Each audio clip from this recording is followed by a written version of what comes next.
श्री राधा जी मूल स्वरूप हैं। वे भगवान श्री कृष्ण की परम शक्ति हैं।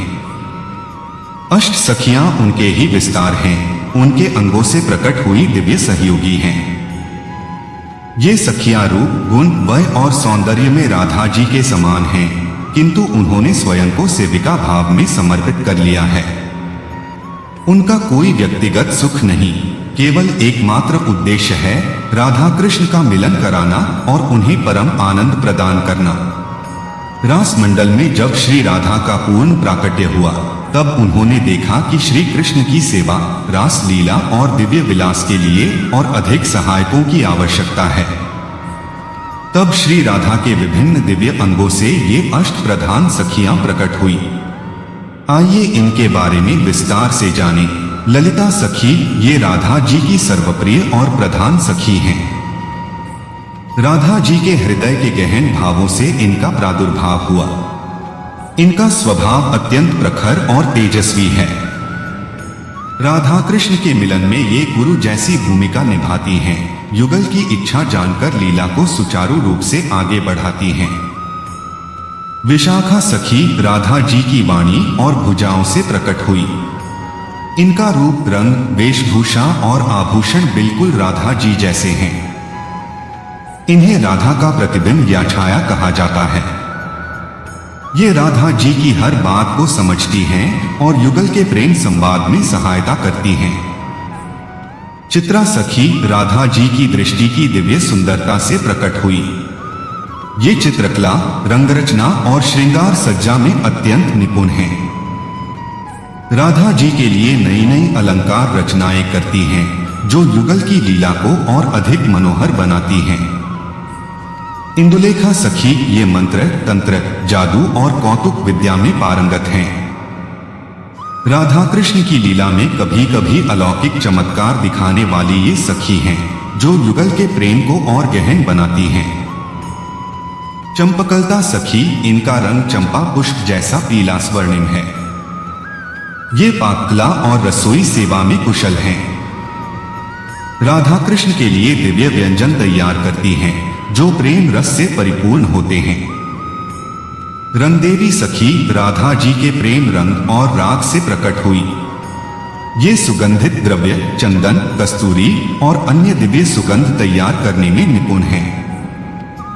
युगल के लिए चंदन घिसकर श्रृंगार करती हैं। तुंग विद्या सखी संगीत, वाद्य, नृत्य और शास्त्र विद्या में पारंगत। रास में मधुर गान और वादन करती हैं, जिससे लीला और अधिक रसपूर्ण हो जाती है। सुदेवी सखी रंगदेवी की जुड़वा बहन जैसी हैं। ये जल सेवा में विशेषज्ञ हैं। युगल के लिए शीतल जल, सुगंधित स्नान और अन्य जल संबंधी सेवाएं करती हैं। ये सभी सखियां राधा जी की ही अंश हैं।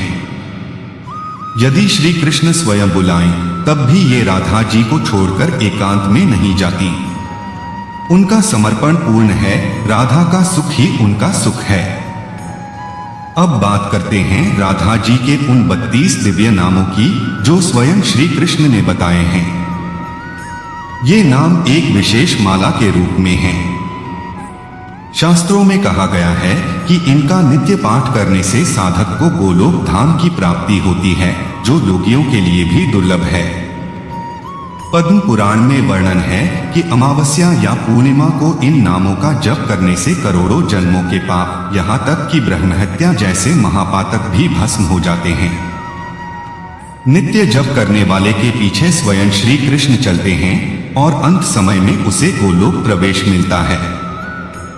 ये हैं श्री राधा जी के 32 नाम। एक सामान्यतः प्रचलित सूची के अनुसार मृदुल भाषिणी राधा, सौंदर्य राशिनी राधा, परम पुनीता राधा, नित्य नवनीता राधा, रास विलासिनी राधा, दिव्य सुवासिनी राधान्वल किशोरी राधा, अति ही भोरी राधा, कंचन वर्णी राधा, नित्य सुख करणी राधा, सुभग भामिनी राधा, जगत स्वामिनी राधा, कृष्ण आनंदिनी राधा, आनंद कंदिनी राधा, प्रेम मूर्ति राधा, रस आपूर्ति राधा, रसिक शेखर राधा, रस राजेश्वरी राधा, राधिका राधा, राधा रास रासेश्वरी राधा, स्वयं परमेश्वरी राधा और आगे तक कुल 32 तक पूर्ण सूची विभिन्न ग्रंथों में थोड़ी भिन्न हो सकती है, किंतु भाव एक ही है, राधा की महिमा।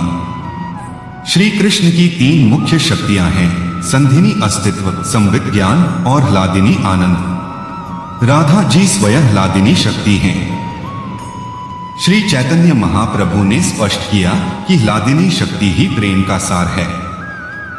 श्री कृष्ण आनंद के भंडार हैं, किंतु आनंद का अनुभव करने के लिए शक्ति चाहिए। जैसे अग्नि गर्म है पर स्वयं अपनी गर्मी नहीं चख सकती, चीनी मीठी है पर स्वयं अपनी मिठास नहीं चख सकती, उसी प्रकार कृष्ण रस हैं और रस चखने वाली जीभ राधा है। संसार कृष्ण से आनंद मांगता है, किंतु कृष्ण राधा से आनंद प्राप्त करते हैं। राधा के मुस्कान से कृष्ण को जो सुख मिलता है वही ब्रह्मांड का सर्वोच्च आनंद है। इसीलिए राधा का नाम ह्लादिनी है, आह्लाद देने वाली। भक्त के हृदय में उमड़ने वाला प्रेम राधा की ह्लादिनी शक्ति का ही सूक्ष्म कण है। बिना राधा कृपा के कोई जीव कृष्ण से प्रेम नहीं कर सकता। राधा केवल एक स्त्री नहीं, वे प्रेम शक्ति हैं जो भगवान को भगवान बनाती हैं। पृथ्वी पर राधा कृष्ण का प्रथम मिलन और विवाह भांडीर वन में हुआ। संसार कहता है कि उनका विवाह नहीं हुआ, किंतु गर्ग संहिता और ब्रह्मा वैवर्त पुराण स्पष्ट गवाही देते हैं कि अलौकिक विवाह हुआ था। एक दिन नंद बाबा नन्हे कन्हैया को गोद में लेकर भांडीर वन में गाय चरा रहे थे। अचानक आकाश में काले मेघ छाए, बिजलियां कड़की, भयंकर आंधी चली। यह माया श्री कृष्ण ने स्वयं रची थी। नंद बाबा भयभीत हुए। तभी बिजली की चमक में दिव्य प्रकाश हुआ और पूर्ण यौवन वाली किशोरी राधा प्रकट हुई। नंद बाबा जो पूर्व जन्म में वसु थे ने पहचान लिया कि यह जगजननी है।